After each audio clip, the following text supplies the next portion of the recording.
Your TOC keynote this morning was entitled Some Reasons for Optimism. Is the publishing industry getting over its fear of the future? I think so. You know, the future happens in stages. And when you start to see the grains fall on the sand pile, you kind of can, you know that the rest of them are going to follow. So I think the signs are all moving in the right direction.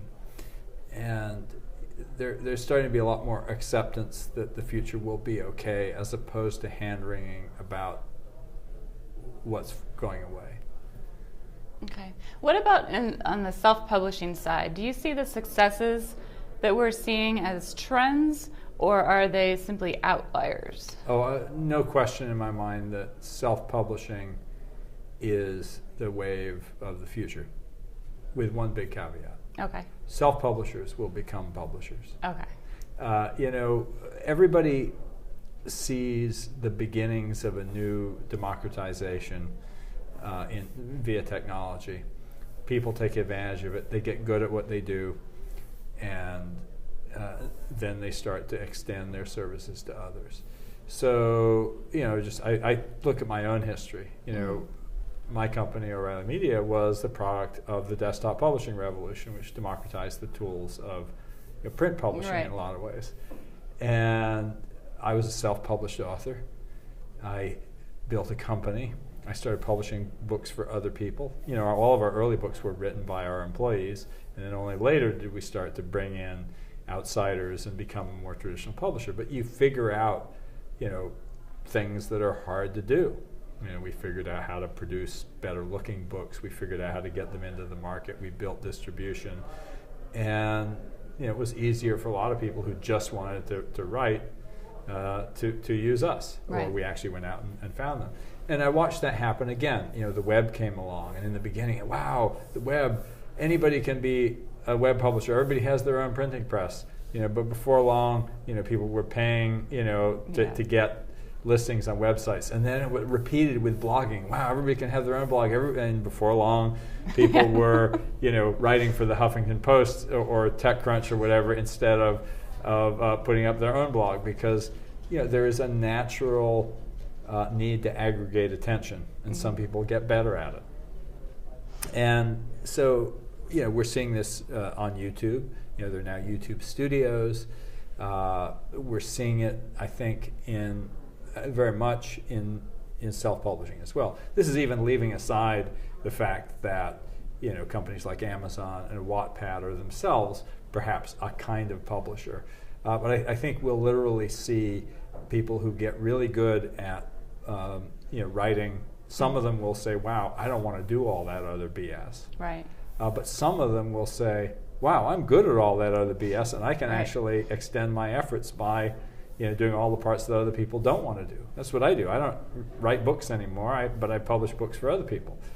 And it gave me more leverage and greater success. And I think in a similar way, you know, the world goes in cycles. So yes, self-publishing is probably the most important thing to be paying attention to right now in publishing. But you know, the cycle will repeat. When I say it's the single most important thing to pay attention to, I would also repeat what I said in my keynote this morning, that there's a new kind of cross-media star. Yeah, we've always had that. You know, I mean, Garrison Keillor had a radio show, wrote a book, but often it was somebody coming from other media into publishing. You know, the movie star who wrote the book, or the, you know. But in this case, you know, John Green, as an example, is somebody where the books, the video, you know, the live, you know, appearances are all outgrowths of the same, you know, kind of the same spirit and the same engagement. And I think we'll see more of that. And it's going to be a little bit like the shift from, you know, from silent films to the talkies. Not everyone will make the transition. Right. You know, but some people will be good at being on the internet. That quote from John Green about how he doesn't see a division between writing a book and engaging on the internet, I think is a really, really important lesson, both for authors but also for publishers, because if you draw the lines around what you do based on the form that you did it in, you can say, wow, we're getting into ebooks, and that's, a big step. But what if the future is ebook plus video plus new kinds of engagement that have nothing to do with anything in the past? And that's why, for example, at O'Reilly, we began as a publisher, but we launched into conferences. We become a venture capitalist because these are all expressions of what we do. And we didn't define what we did by the expression, but by kind of going back to first principles. And it was really about, as I sort of formulated, it was about changing the world by spreading the knowledge of innovators. And I said, well, how else can we do that? Right. And if you're a storyteller, you're going to say, how else can I do that? If you're somebody who teaches, how else can I do that? Mm-hmm. And that's really what I think we need to have people think about. And the people who do think like that are going to become the new stars and the backbone of the industry as it emerges. Right. What about the future of the book as a UI? How do you see that changing, if at all? Well, as I said, I think in my talk at the very first TOC 7 years ago, you have to ask yourself, what job does a book do? Mm-hmm. Because there are many, many different kinds of jobs, and therefore many, many different kinds of books that were artificially, shoehorned into what appeared to be the same, kind of format. Mm-hmm. The map book, the atlas, obviously went away. Right. I gave a talk a few years ago where I showed the Google self-driving car with the caption on the slide being, "This used to be a book." Right. That you literally had you could, again, obviously it was a printed map, but you often had like the Rand McNally Road Guide. Mm-hmm. And then you went, the next stage was, we'll make this interactive, we'll make it online. Actually, it was the first message, we'll just make it online. And then we'll make it more interactive. It became much more interactive, much more local. But the final stage is you don't even need the map. The car itself knows where to go. Yeah. And so the information just disappears into the device or service. And there's whole classes of information products that used to be books.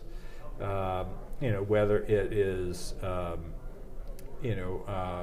travel guides being replaced by TripAdvisor. When you used to say I used to buy these Karen Brown's B&B books when you go to Italy, and now you kind of you go online.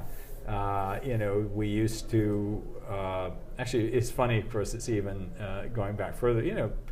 Railway timetables used to be published as books, and people used to peruse them. Right. And, so all those kinds of informational products are being radically transformed and are still in the midst of that transformation. It's still got a long way to go. So when you think about the biggest trend to me in user interface is going to be the subtraction of things that people took for granted. Mm-hmm. Our devices increasingly provide context. They know where we are, they know who we are, they know who we're with.